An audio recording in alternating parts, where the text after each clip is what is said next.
16 July cricket ভক্তদের জন্য একই রাতে উপহার নিয়ে হাজির দুই বড় ম্যাচ। রাত 7:30টায় শুরু হবে বাংলাদেশের বিপক্ষে শ্রীলঙ্কার তৃতীয় ও শেষ টি-20 ম্যাচ। আর ঠিক 8:30টায় গ্লোবাল সুপার লিগের পরীক্ষিত দল রংপুর রাইডার্সের বিপক্ষে মাঠে নামবে সাকিব আল হাসানের দুবাই ক্যাপিটালস। প্রথম ম্যাচে শ্রীলঙ্কার বিপক্ষে 7 উইকেটের হার বাংলাদেশের, তবে দ্বিতীয় ম্যাচেই ঘুরে দাঁড়ায় টাইগাররা। শ্রীলঙ্কাকে 94 রানে গুটিয়ে দিয়ে 83 রানের বড় জয় পায় লিটন দাসের দল। এক সমতায় থাকা সিরিজের শেষ ম্যাচটি তাই অলিখিত ফাইনাল।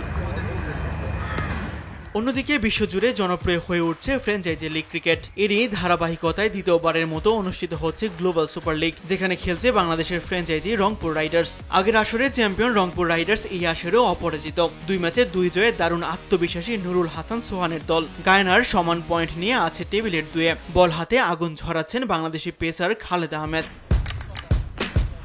এদিকে সাকিবের দল দুবাই ক্যাপিটালস 3 ম্যাচে জিতেছে মাত্র একটিতে, আছে টেবিলের 4-এ। টুর্নামেন্টের প্রথম ম্যাচে ব্যাটে বলে আলো ছড়ালেও পরের 2 ম্যাচে নিজেকে হারিয়ে খুঁজছেন বাংলাদেশের পোস্টার বয় সাকিব আল হাসান। এই ম্যাচে তাই দলের জয়ের পাশাপাশি নিজেকেও খুঁজে পেতে চাইবেন এই তারকা অলরাউন্ডার।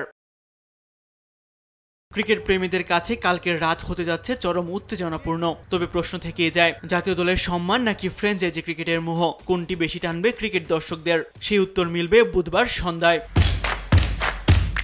তাসবিহ হরুন, স্পোর্টস ডেস্ক, দেশ টিভি।